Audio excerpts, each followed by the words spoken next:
Well, I'm delighted to introduce my guest this week to the sound of my music, and that's Mike Beavan, well known around Ararat circles and further afield.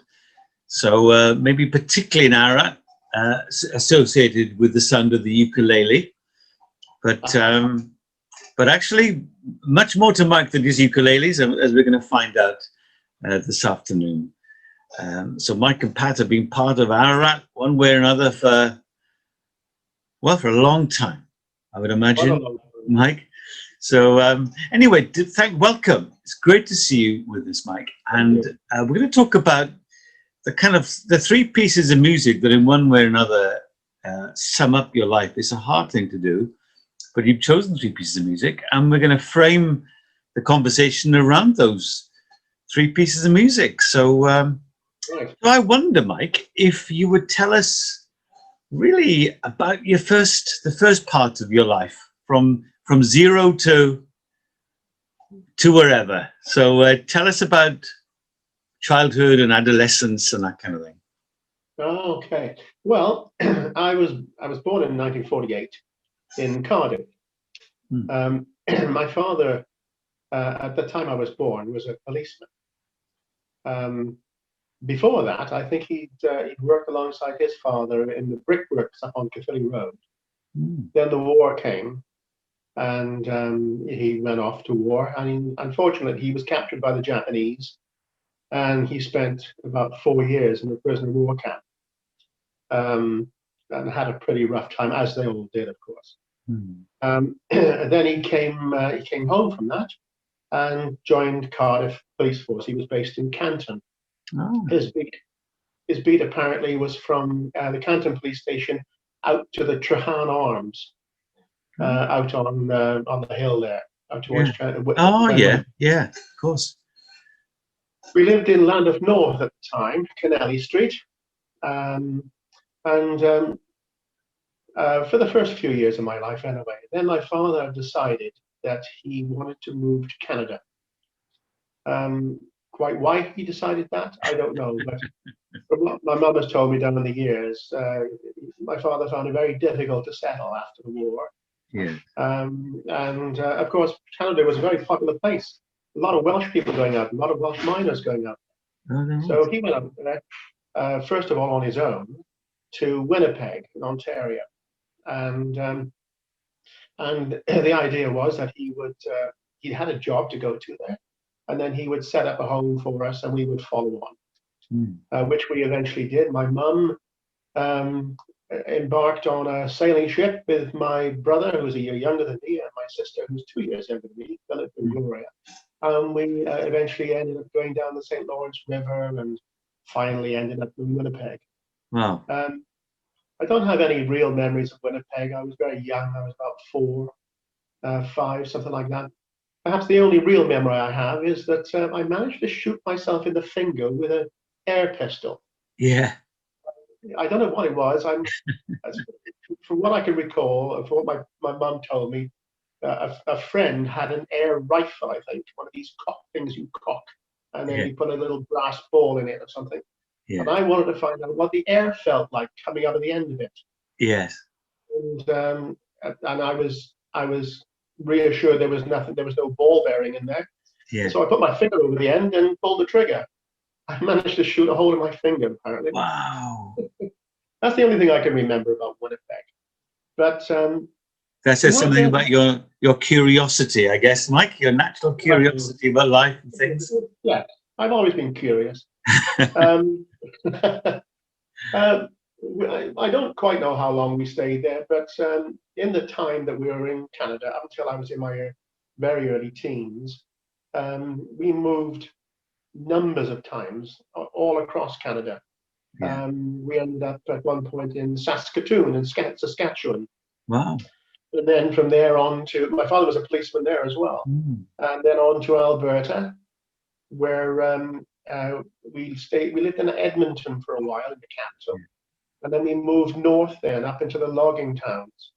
Bears wandering around the streets in the winter and all that sort of thing. And my father was, he was chief of police in these various small towns.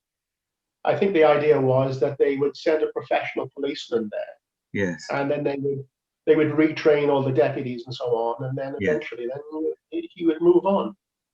The consequence of all of that was that I never stayed in one place long enough to make any long-term childhood friends. Sure. And that's one thing I've become acutely aware of over the years, particularly having met and married Pat. I Yeah. mean, she has a friend, Anne, that she's known since she was 6. Good Lord. And they've been close friends all through their lives. I don't have any of that. No. But the upside of Canada, of course, was a fantastic place to grow up as a child, as a boy in particular. I bet. So it was peppered with, my father knew lots of people, and I remember on one occasion I was taken up in a flight in a bush plane just to see what it was like.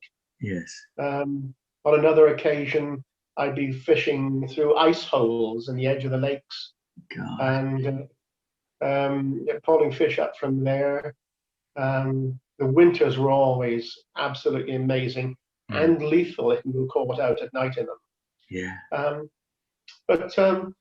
My overall recollection of Canada was a very positive one.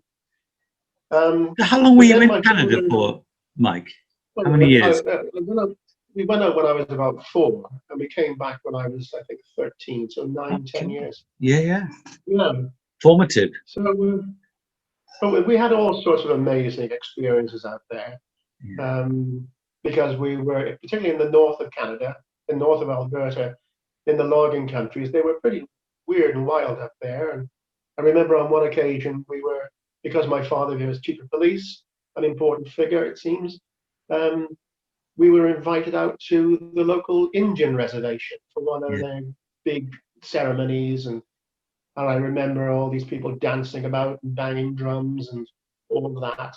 Yeah. On other occasions, I'd find myself going along with the family, invited out to inspect some local mink farm.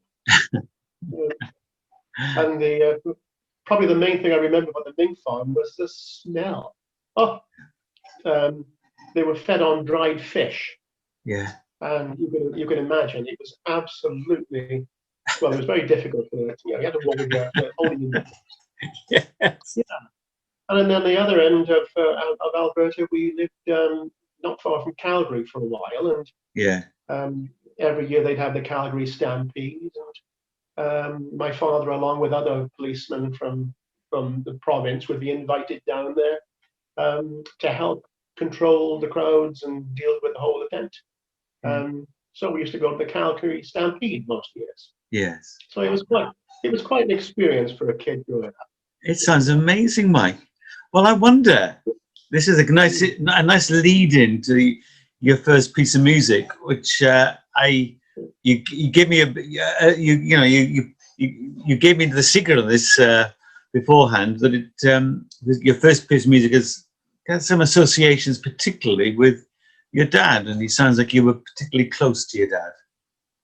Well, my mum and dad, like many of their generation, were great ballroom dancers. They loved ballroom dancing, and they also loved all sorts of music. It was a fairly musical family, although I don't actually remember my mum and dad actually playing an instrument, but singing was a large part. And when we came back from Canada, we lived in Abertillery. Of course, Abertillery up there with the miners and so on. Yeah. My grandfather was a miner. Yeah. So lots of singing, lots of music and that sort. My father particularly loved Mario Lanza. Yes. And Deanna Durbin was his other favorite, but Mario Lanza in particular, fantastic tenor voice. And his favorite song was from The Student Prince, the drinking song, Drink, Drink, Drink. Yes. And whenever I hear that, and of course you don't hear it very often these days. Yeah. Whenever I hear that's my father summed up in lots of ways for me. Salamander. Salamander. No. Salamander. No. Salamander. Rex.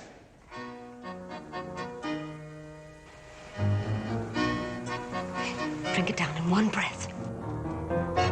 Drink, drink, drink, drink, drink, drink,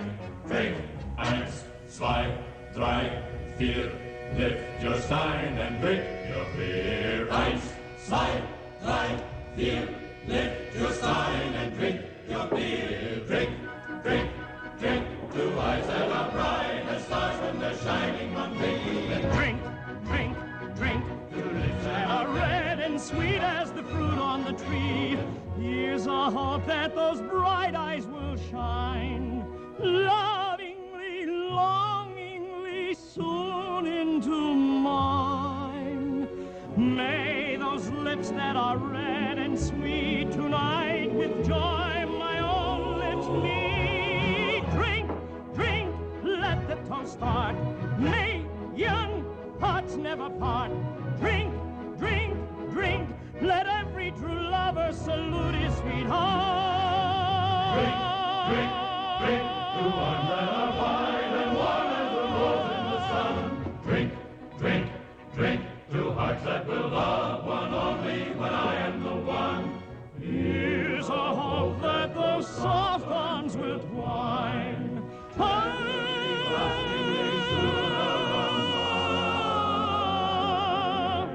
All I ask is the right to see those smiling eyes beguile me. Drink, drink, let the toast start. May young hearts never part.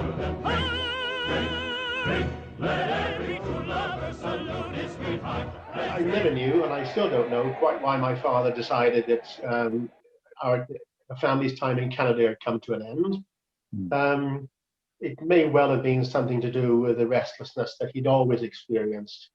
We think because of his experiences in the Japanese prisoner of war camp and how that left him. It affected him all his life, all of his life.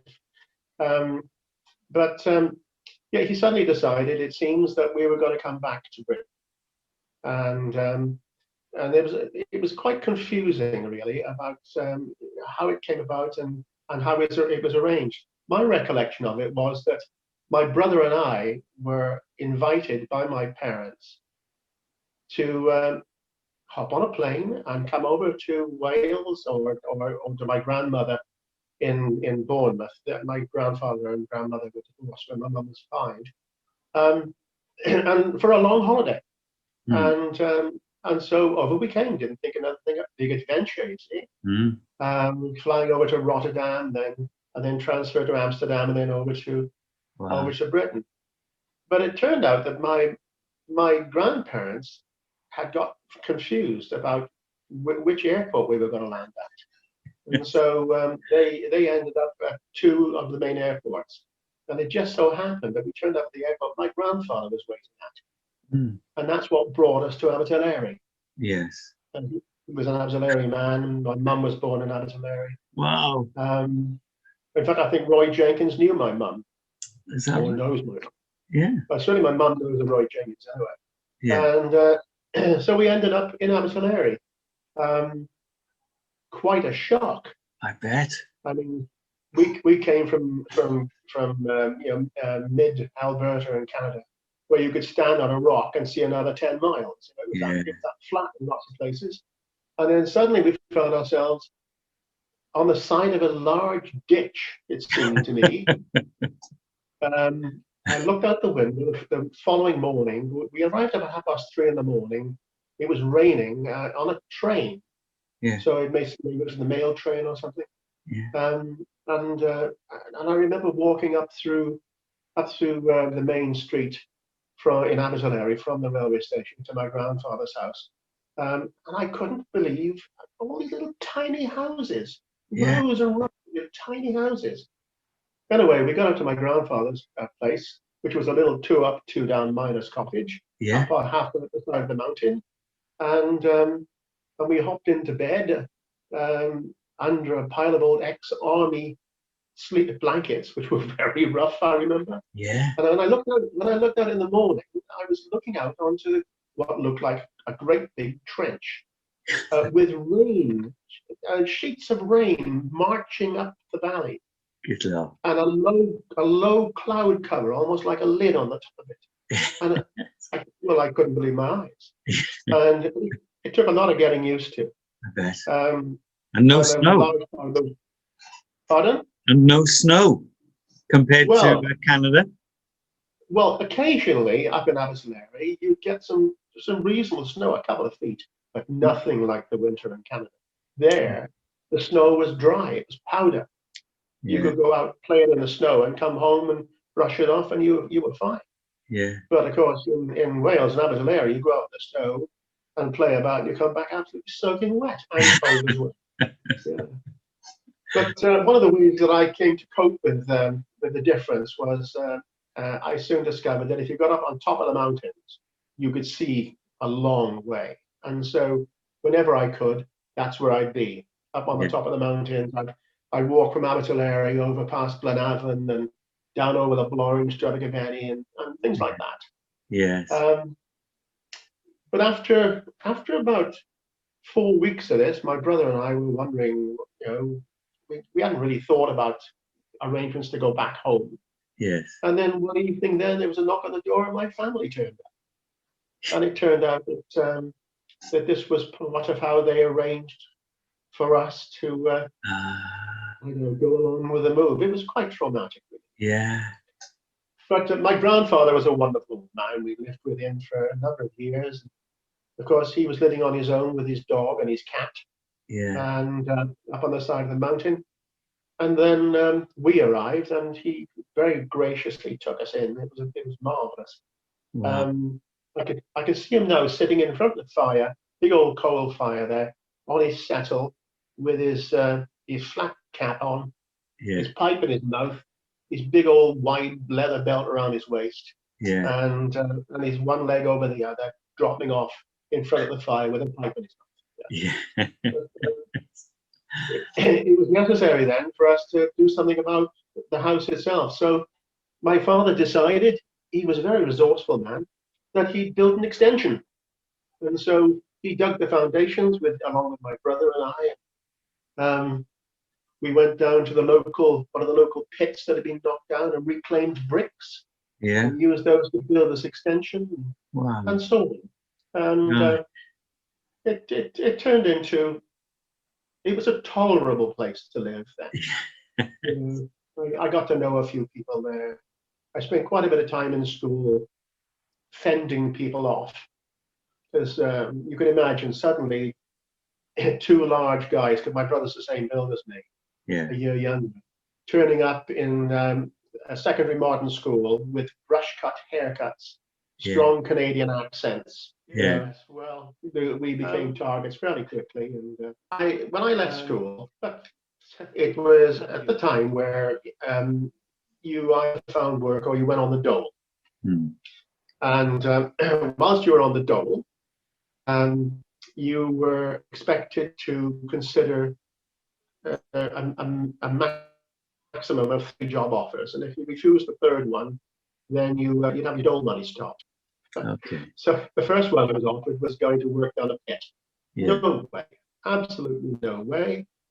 The second one I was offered was a time and motion apprentice in the Hoover factory in Bryn Mawr. Yes. Well, when I went there and looked, they took me out onto a catwalk to look down on the assembly area there. And when I looked down, it seemed like thousands of women all turned their heads and looked at me, frightened the life out of me. And I thought, no, I don't want to do this. And then, so they said to me, well, what do you want to do? And I said, well, something, I don't know, I'd like to be a lab technician. How's that? The closest they could get to that was sending me off to college, Evervale Technical College, to do a pre-nursing auxiliary course. So I could stand a chance of becoming a lab technician. Yes.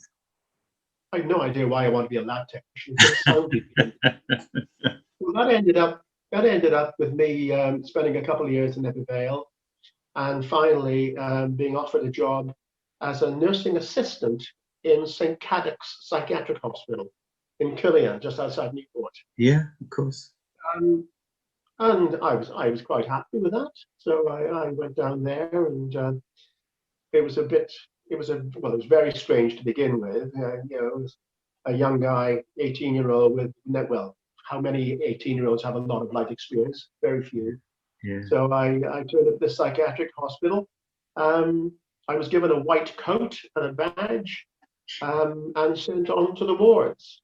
Yes. And I soon found that, that it was okay. It was a community, a world of its own. Yeah. And I quite happily went to work then for the next, probably the next 18 months, until somebody heard me singing, walking down the corridors, Yeah. and said, "Look, we're putting," because I was always singing, always singing. He said, "Look, we're putting together a Christmas concert. Will you come and take part in that?" And I said, "Yeah, okay, why not? Why not?" So I went along, and it turned out that I had to play the part of Fagin, and Pat was playing the part of Oliver.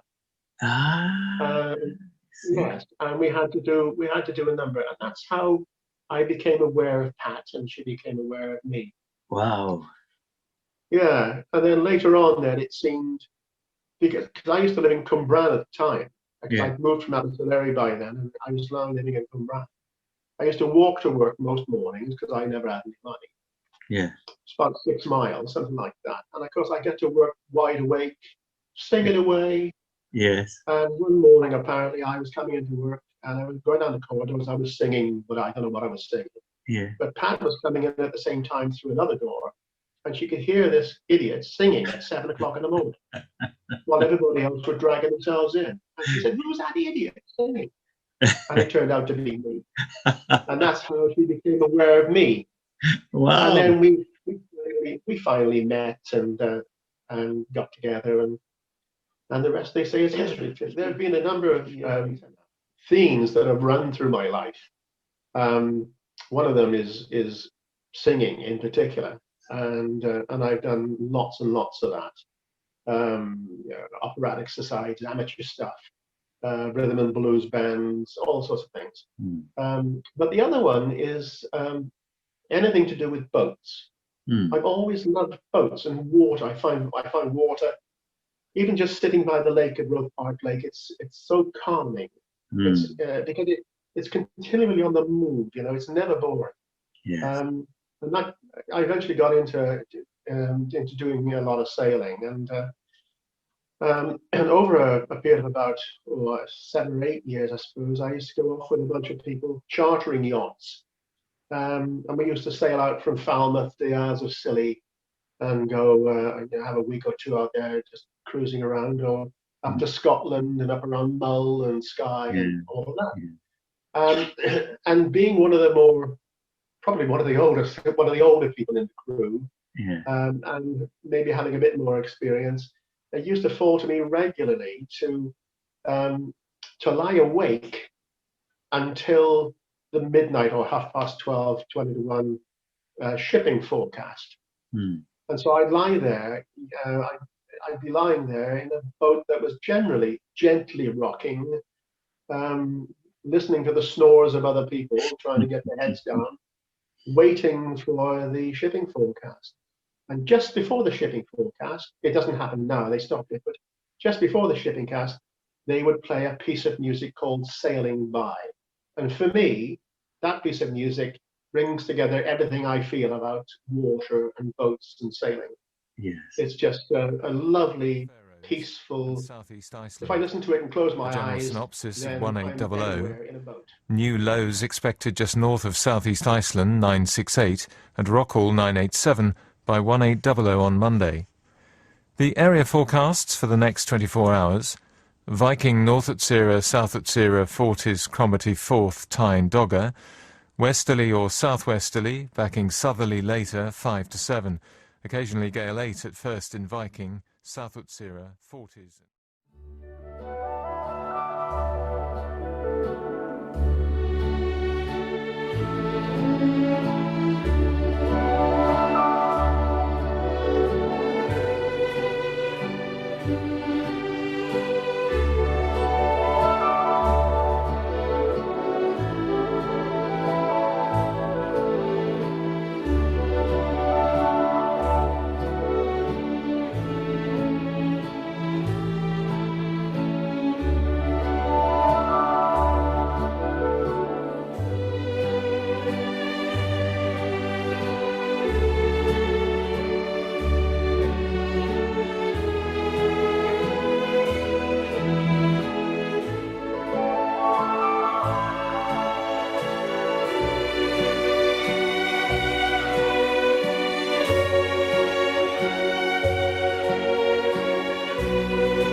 Lovely. Well, we were with you there, Mike, just on the little neddies and eddies of those of the waves, just listening to sailing by. So, Mike, one of the things that parts of all our stories, I guess, is how we experience God. I don't recall as a child going to church. I think my family, my parents would describe themselves as a Christian family, but I don't recall ever being an active church-going family. The earliest recollection I have of trying to comprehend God was when I was I think I was about 14 or 15, and it was a camp of some sort. And I'd gone along to that, and I remember everybody sitting in this barn on hay bales, and there was an invitation there to open your heart to God. Okay. And I tried my absolute best, and hoping I'd have one of these flashes that I hear about occasionally, but never a flash. There's never been a flash. No. But it was when I met Pat, I began to become much more aware of how being a Christian informs your life and how you live it. Yes. Because Pat's always been a hugely committed Christian. Yeah. She prays about everything, Yeah. and looks to God for help and support and comfort. Yes. And she's been a massive inspiration to me. Sure. Just the way that she looked to God, being quite convinced, quite sure that whatever she needed would be there, and He would provide it. Yes. Took me a lot longer to come to that. I've got to confess, I've been fairly skeptical down the years for quite a long time. Yeah. But there have been a number of times, particularly since I've met Pat, when I've been sort of thrashing about trying to find some way, some help, something to help me cope with things that were going on. For instance, 30 years ago now, Pat had breast cancer. We had 3 small children at the time. Well, we still have 3 children, of course, but they were quite small at the time. And I remember walking up and down the garden here in just sheer desperation, just needing some help. Yes. And I remember then turning to God then and praying to God, and asking Him to help me. Yes. And feeling that he would, and that He did. Yes. That pulled through all of that, and I know now that was God's work. Yeah. But Pat was also praying, and she was going through all of this, and she was also praying, and totally confident that God would come to her aid. Yeah. And there have been a number of occasions like that. And as the years have gone by, so my belief in God and my life as a Christian has developed and matured. And now, when anything is thrown at me that life has a mind to, then I quite readily turn to God and pray for help and support. And I know that it's going to happen. Yeah. But even to the point where I've become a little bit cheeky about it too. I remember on one occasion driving into a car park, knowing it was going to be difficult to find a car park, and saying, "Please God, please will you help me find a car parking space?" And sure enough, I turned the corner and there's a car parking space. So it's not just the big things. It seems you can help with the little things as well. Yeah. Well, Mike, you've kind of you talk such a lot about life, and we've been with you in the kind of the excitement and the strangeness of Canada. You've taken us to what sounds like a really dynamic and creative but traumatic, adjustment coming back to Wales after a long stint in Canada. Then you met Pat, children, now of course grandchildren. Absolutely. And it sounds like you've known a fair, as we all have, you've encountered struggle and some suffering and challenges in life. So I'm wondering if by some quirk of fate or chance, if the older Mike were to meet the 7-year-old Mike coming down the stairs today, what word of advice would you have for your younger self? Do you think? How would you reassure him? Well, it's interesting, that image that you create there, the 7-year-old boy coming down the stairs. when I was that age and older, there were numbers of occasions when I would be sitting at the top of the stairs listening to my parents arguing, and a lot of that was to do with what my father had been through and was still going through.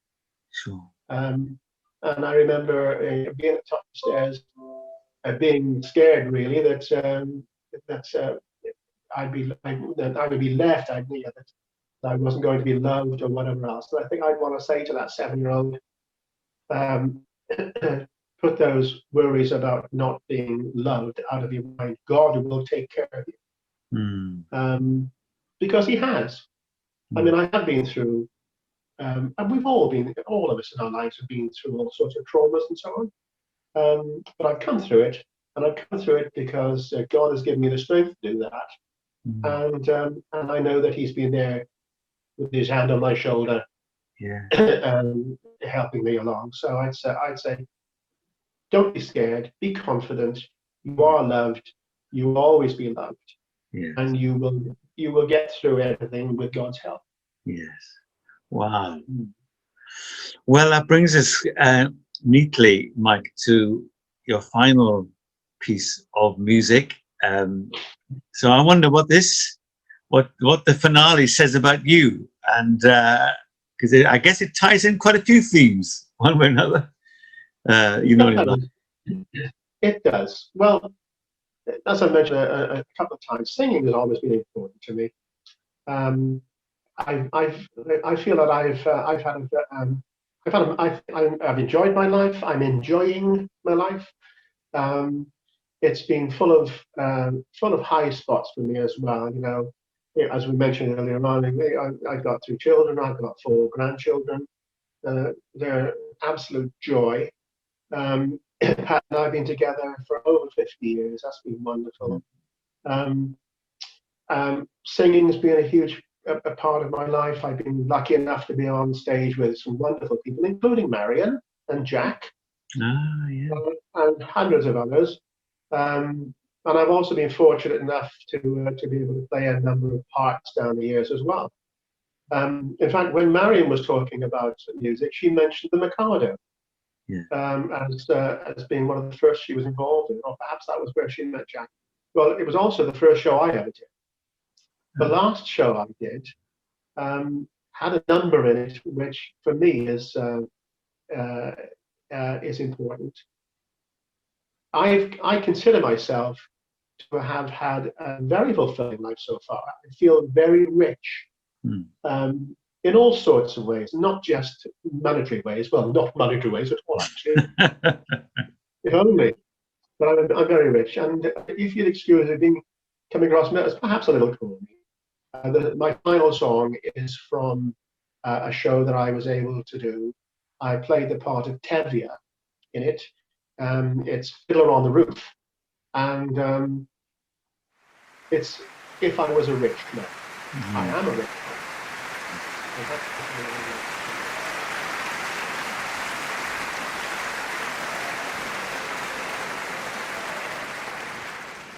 Sometimes, when it's too quiet up there, I think you say to yourself, let's see what kind of mischief can I play on my friend Tevye.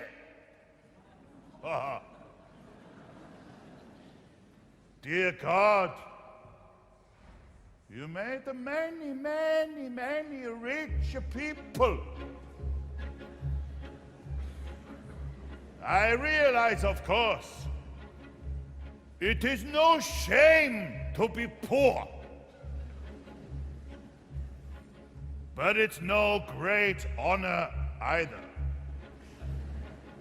So what would have been so terrible if I had a small fortune? If I were a rich man.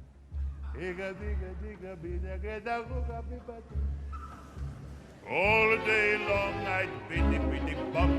If I were a wealthy man, I wouldn't have to work hard. If I were a biddy-biddy rich, idle-diddle-diddle man, I'd build a big tall house with rooms by the dozen right in the middle of the town. A fine tin roof with real wooden floors below. There would be one long staircase just going up, and one even longer coming down, and one more going nowhere just for show. I'd fill my yard with chicks and turkeys and geese and ducks for the town to see and hear, squawking just as noisily as they can. And each quack, quack, quack, gobble, gobble, gobble, gobble, will land like a trumpet on the air, as if to say, here lives a wealthy man. Oh. If I were a rich man,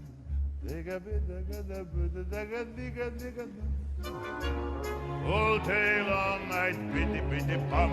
If I were a wealthy man, I wouldn't have to work hard. Digga-digga-digga-digga-digga-digga-digga-dum. If I were a biddy-biddy rich, idle-diddle-diddle-diddle man, I'd see my wife, my gold, looking like a rich man's wife with a proper double chin, supervising meals to her heart's delight. I see her putting on airs and strutting like a peacock. Hey, what a happy mood she's in! Screaming at the servants day and night, I has to vacation! The most important man in town will come and follow me. They will ask me to advise them like a Solomon the wise. If you please, Lieutenant, pardon me, Lieutenant, posing problems that would cross her rabbi's eyes. Bye-bye, bye-bye, bye-bye, bye-bye, bye-bye. And it won't make one bit of difference if I answer right or wrong. When you're rich, they think you really know. If I were rich, I'd have the time that I lack to sit in the synagogue and pray. Maybe have a seat by the eastern wall. And I'd discuss the holy books with the learned men 7 hours every day. This would be the sweetest thing of all.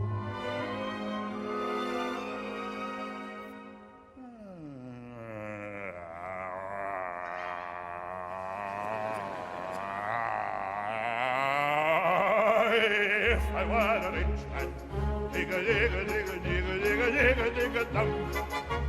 All day long I'd biddy-biddy-bum. If I were a wealthy man, I wouldn't have to work hard. Digga-digga-digga-digga-digga-digga-digga-dum.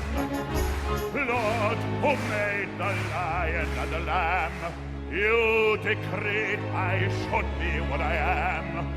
Would it spoil some vast eternal plan if I were a wealthy man?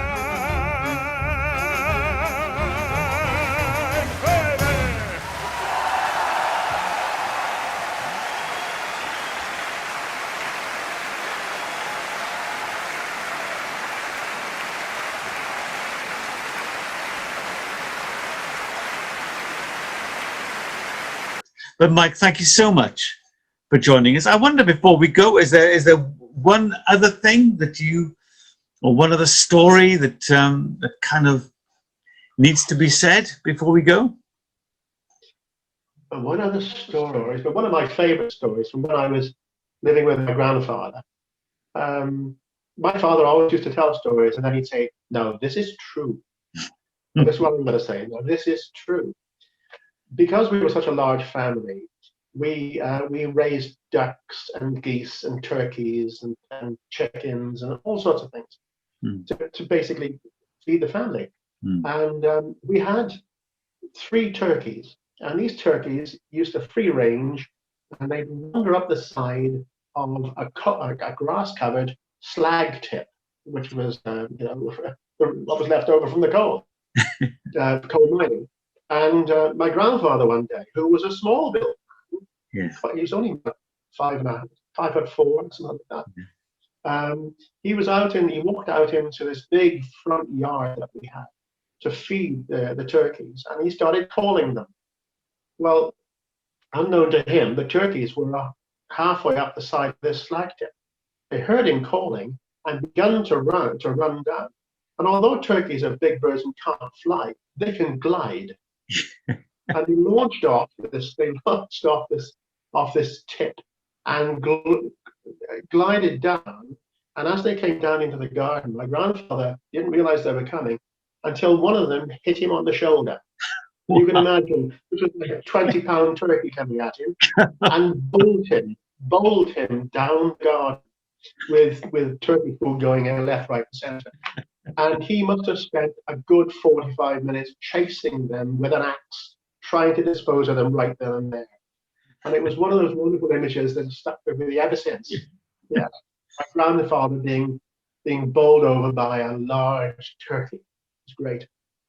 Well, that's what you call a turkey run, Mike, isn't it? I guess. Yes, But bless you, Mike. Thank you so much for talking about your life and giving us your 3 favourite tunes. Bless you. See you soon. Thanks for the opportunity. Bye-bye. God bless. Bye-bye. Bye-bye.